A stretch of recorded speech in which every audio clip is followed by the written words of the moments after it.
Assalamualaikum warahmatullahi wabarakatuh. Waalaikumsalam warahmatullahi wabarakatuh. Saya Sutaji Rudi, Kepala Dinas Pariwisata, Ekonomi Kreatif, Kebudayaan, Pemuda dan Olahraga Kabupaten Gresik. Pada hari ini Kamis tanggal 6 bulan 10 atau Oktober tahun 2022, saya berziarah ke makam Mbah Ronggolawe. Kalau menurut teman-teman dari Desa Dapet, ini sebelah kanan saya Pak Cip, ahli sejarah dari Gresik. Ini Pak Kasun yang selalu mandekari di sini. Jadi Mbah Ronggolawe ini menurut cerita folklore bahwasanya Mbah Ronggolawe ini adalah anaknya Raja Sumenep namanya Aryawiraja. Beliau ini membantu Majapahit untuk mendirikan Majapahit, membantu Raden Wijaya pada waktu tahun 1296-97, membantu untuk mendirikan Majapahit yang melawan Raja Kediri yang dibantu oleh pasukan Tartar. Setelah merdeka, setelah sudah jadi namanya Majapahit, ya itu Ronggolawe tidak diberi kedudukan yang sangat terhormat karena ada namanya Patinambe ini selalu menghalang-halangi dan selalu menfitnah. Akhirnya Ronggolawe ini dibuang ke Tuban. Dibuang ke Tuban kira-kira tahun 1298.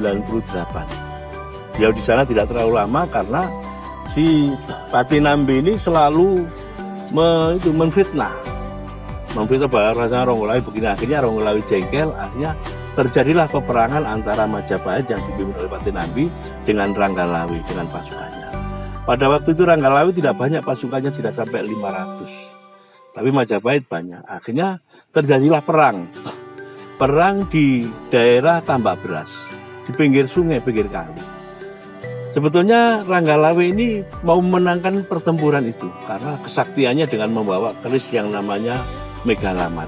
Nah, tapi yang namanya pasukan Majapahit juga banyak yang sakti, ada yang namanya Kebuanabrang. Kalau menurut saya ya mungkin ini makamnya Kebuanabrang.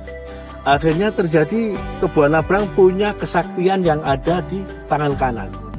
Akhirnya tangan kanannya itu meeting, kalau baca dari meeting, Mas. Ronggolawe di meeting, Ronggolawe nggak bisa lepas.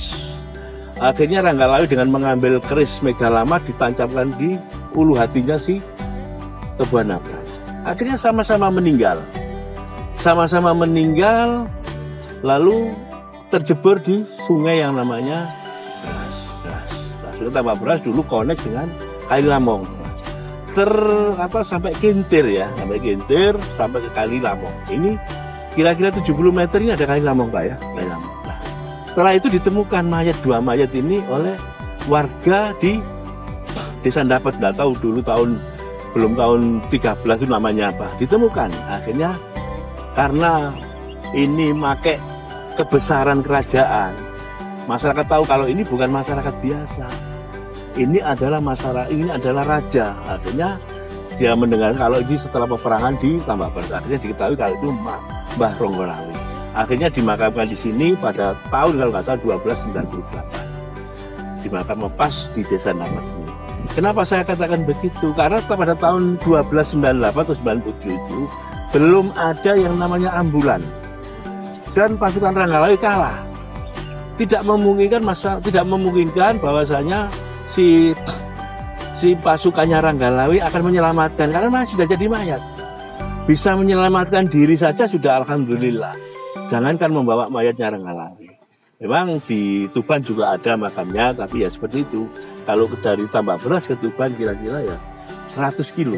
Masa ngotong mayat 100 kilo setelah dibunuh sama pasukan Majapahit. Nah itulah sekarang ini karena saya bercerita Ronggolawe. Ronggolawe adalah anaknya Aryawiraja. Aryawiraja itu adalah sebelum Majapahit sudah ada. Karena beliau Aryawiraja ini seorang muslim yang di Kertanegara.